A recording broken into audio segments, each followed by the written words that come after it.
Imagine how much money you can make if you can read 5 books about money a week.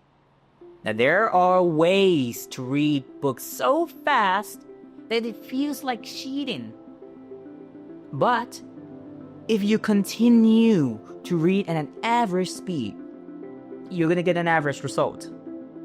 However, if you learn to accelerate the speed like a supercar, you're going to achieve your goals twice as fast. Isn't that more interesting? Hey guys, I'm Eddie Healing Jr. That's my trade name. When I was 14, my godfather, Ed Strachar, who's the founder of Reading Genius, he taught me this method, and today I'm gonna show you some interesting insights and why I can read a book a day. Now, statistically, average American read less than 1 book a year. Today I'm gonna tell you how you can read 1 book a day. Isn't that much more interesting? Yeah, let's get into it. In this video, I'm going to share with you 4 tricks on how you can read your book faster, and you can do it at home. You don't need to go to school or institution. You can do it right there at your table in front of your computer. Now let's get into it. So the first one I'm going to talk about is silence the mind. Why silence the mind? Why am I talking about this? So let me tell you this. When your mind is occupied between 5 to 10 things, such as, what am I going to have for dinner? What is my next favorite TV show? Or am I going to receive some love letter from pretty girls? Or boys, I'm not sure if you're a girl or woman on the other side of the screen, but you get my point. When your minds are juggling between all those thoughts, you got no focus on book.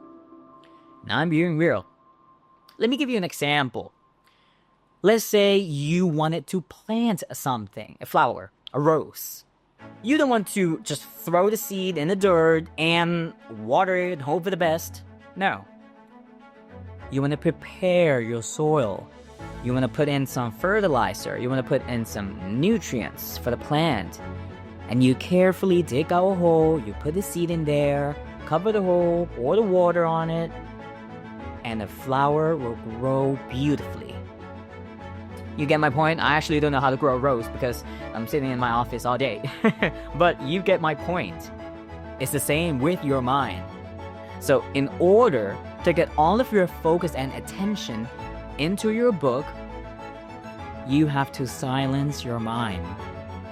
And it's really, really simple. I got my ways. Now you can do meditate. You can shut out all other things.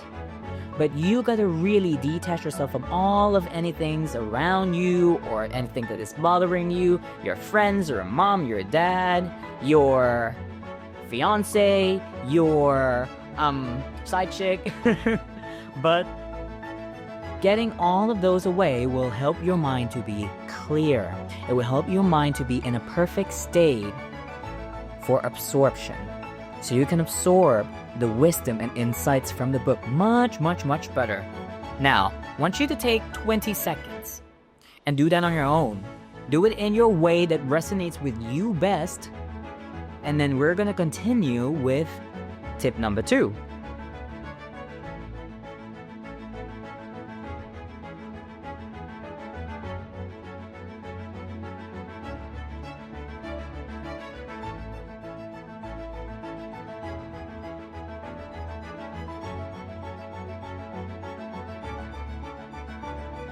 Alright, howdy. Welcome back. How was that? So now, tip number 2, I'm gonna talk about connecting to the author. Whoa, that sounds ridiculous. Yes, it is. What you're about to hear is very different from how you were taught. So, Eddie, what is connecting to the author? The book that you are reading, if you don't know, has an author. An author wrote that book. So, if you treat that book as words on a page, it just be that, a simple book that you grab from your shelf or you just bought from somewhere or someone bought it for you. Yeah, it'll be just that.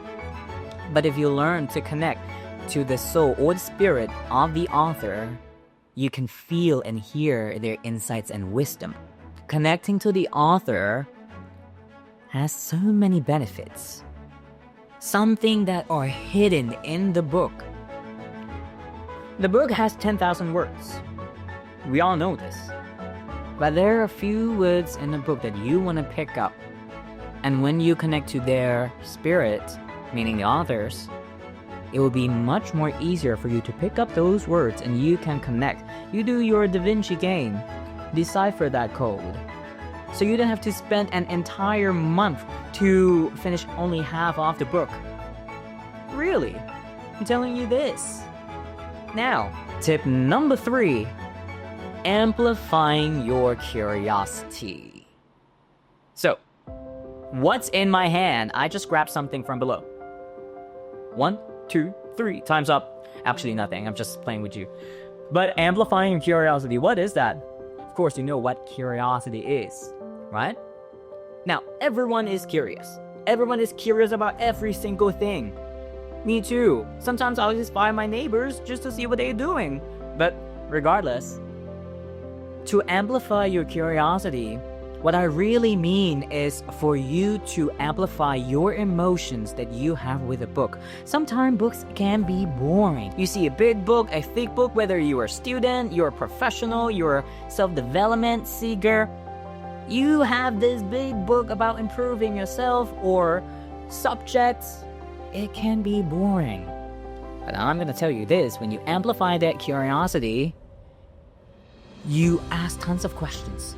You want to set your mood so that you're curious about that book. What can that book give you? What are the benefits that that book is going to give you? For example, relationships book, right? Love life book. A lot of people is going to relate to this. What can that book tells me that I don't already know from online dating? Right? Online dating is pretty cool, I'm not going to tell you now. But when you go in that book, there are so many smart people with lots of wisdom and insights that they want to tell you, but they got no time to tell you in person, so they put in their book.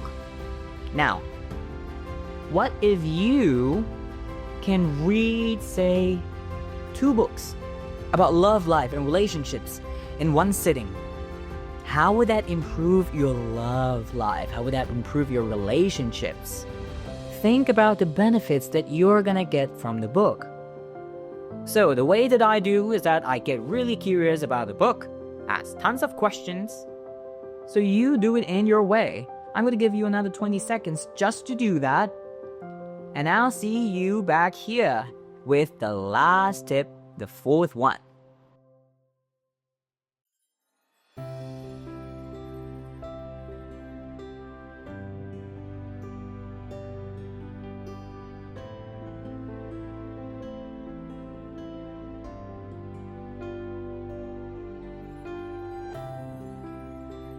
Alright, welcome back. If you want more detailed lessons, I've got a link down below which you can click, you can get your own free lesson. And in there, I explain things much deeper.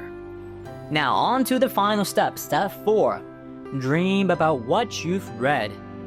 Yeah, literally, dream about what you've read. Now imagine this. What if you could harness the power of lucid dreaming and you apply that to your reading? That is one of the most powerful steps to recall. And in the Reading Genius course, we teach a multiple step for you to recall. I'm going to talk about dreaming. Why dreaming matters? Because your brain or your mind can hold up to information for at most 30 seconds. Or if you're really good at it, 45 seconds, I'm going to give you that maximum. Then you'll start forgetting some details, something going to slip off, and then a minute later, you'll be like, what did I just read? Yeah, literally happened to me and all of my friends. So, what do I mean about dream about what you've read? Now think about this. What if you could dive deep into your book as if it's your adventure, or as if it's your own movie, where you can add your favorite actors and actresses, you can add your favorite cartoon characters, and you make that book even more interesting. What's the benefit of doing that? Right? Think about it. You remember the books, you remember the contents, you remember the storyline much better.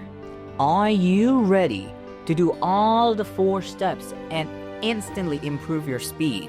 A lot of people say they want to read faster, they want to comprehend better, but actually few takes the steps. Are you going to be one of them, or are you going to be the different one?